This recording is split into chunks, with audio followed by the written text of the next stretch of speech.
Well, it's a late arrival. Not that late for me really. What is it, just gone midnight. Got a couple of rods out. And it's a quick overnighter for me. My idea of a quick overnighter probably is a little bit different to some other people's idea of a quick overnighter. But basically I had dinner with the missus tonight, spent the evening with her, and I've come up the lake late. Motorways are quiet, there's a couple of other people on, but you know, it doesn't matter. I've tucked myself in a quiet corner where I know there's a few carp. Even though it's winter, and depths of winter as well, and it's pretty cold, as you can see, but the fish are still quite active. They've been showing, and in the autumn I did quite well by poling my baits out on top of the bubblers, so I'm sticking to that same tactic over the winter, just changing my bait mix a little bit, putting a little bit more ground bait, a little bit finer particles in there. I'm fishing the Horton crayfish pool, which as the name might suggest is full of crayfish, and they can be a real nightmare. You know, even at this time of year, the water's pretty cold, they're still quite active. So you've got kind of, even though my rods are only going to be out for 7 or 8 hours, there's still a chance that I'm going to have no bait if they do get hold of it. So I started off using citrus pop-ups, and I did catch a couple on the citrus, but I was reeling in the morning with just a tiny bit of pop-up left, and I did actually catch one fish where there was literally just a tiny chunk of pop-up left on a bait screw, so that was a pretty lucky capture really.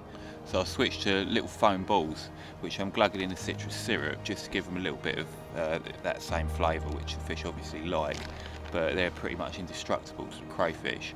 So yeah, that's a much better way, I think, of ensuring that I'm going to have a bait on at 7 or 8 o'clock in the morning, which is, you know, the time that I'm hoping to get a bite.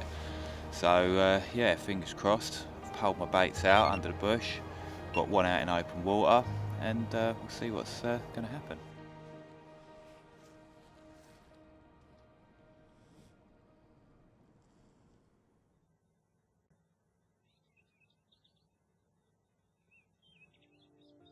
So although it doesn't play to my strengths, I do love fishing in the winter. You know, it has its own charms. It's those beautiful, quiet, cold mornings where there's no other anglers on the bank, where you sat there with a cup of tea or coffee watching over the lake. You can't beat the way the fish look. You know, in the winter they're in their prime colours and often at good weights and in their peak condition. So it's a good time to catch carp if you can.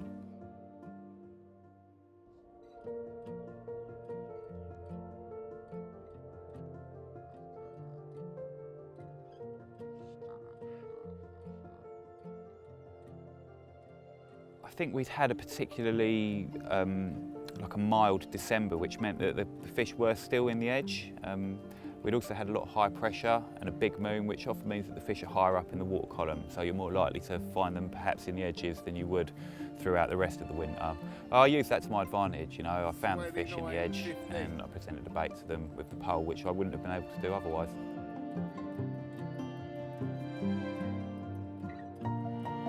Happy birthday to me. A couple of days late, but that'll do.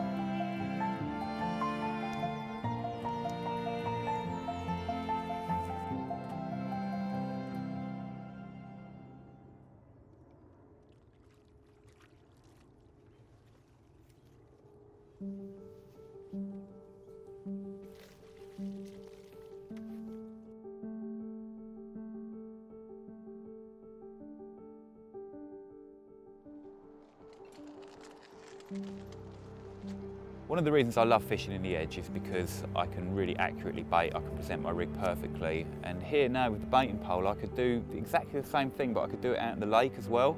It allowed me to put a small handful of bait and the rig perfectly on a tight spot, you know, and recreate a situation which you could only really do before with a bait boat. –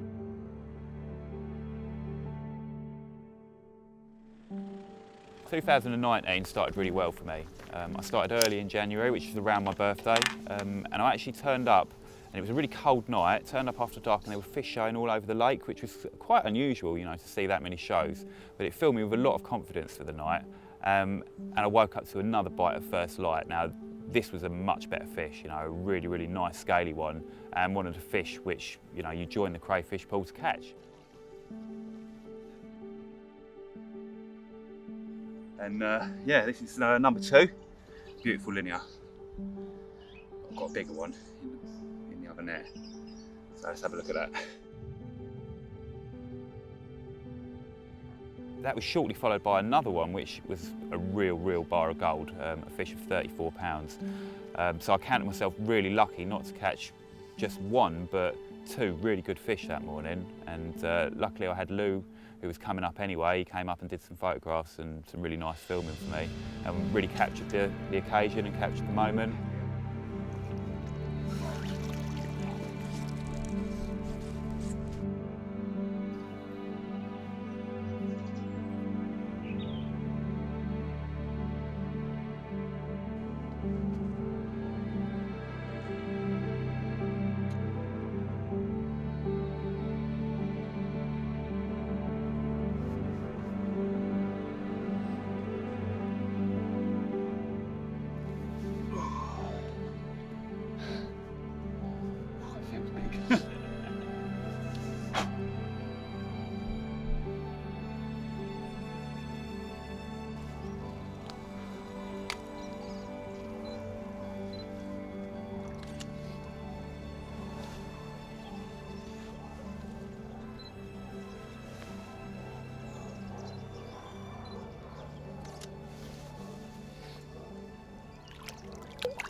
Ooh.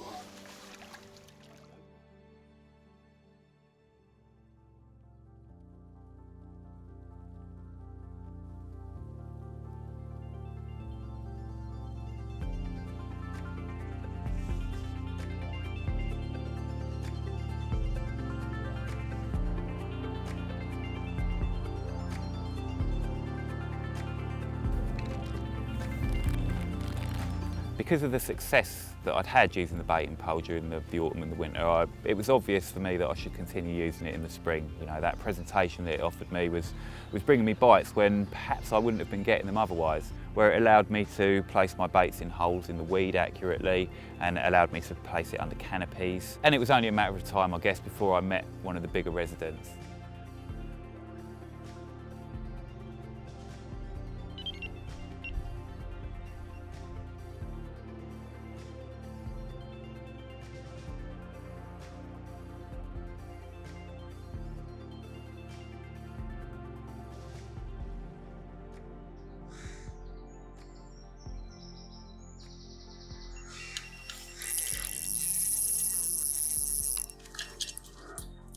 And it was at first light again that I was awoken by a bite. Now, this was a real ripper, you know, I found myself playing the fish in my socks, you know, sometimes they're going so fast you just don't have time to put your shoes on. And this was certainly the case with this one.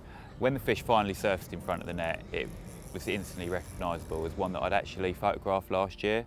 It was one of the Craple's big mirrors, a fish called Clover. Now, once you've seen them, you know, it always makes it a little bit more nerve-wracking, especially when you know that it's a big fish. So I was really relieved when it actually went over the net cord, because it had really given me quite a battle.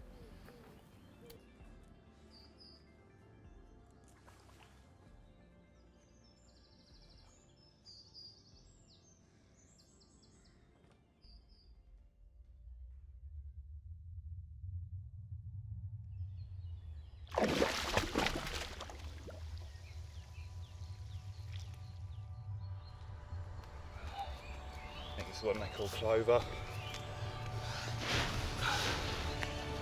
Got a bit of damage there one side.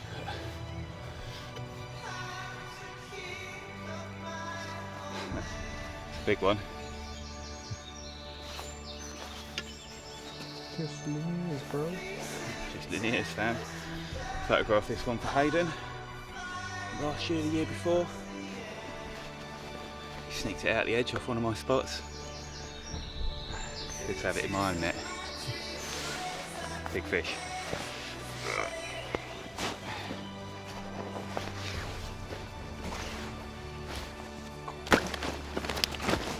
Yeah, I didn't call you out for a little one, mate. Promise you. Just under 38. That'll do.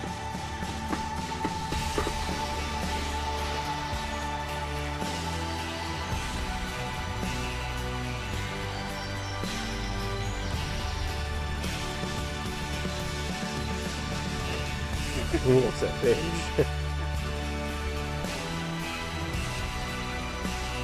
Well pleased with this one, mate. Well pleased.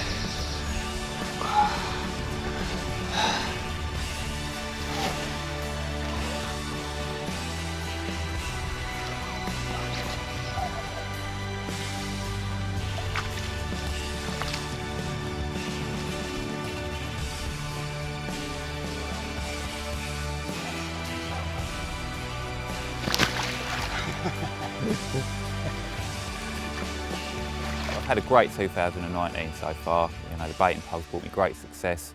I'm actually looking forward to the autumn this year. I'm looking forward to being able to fish for those bubblers.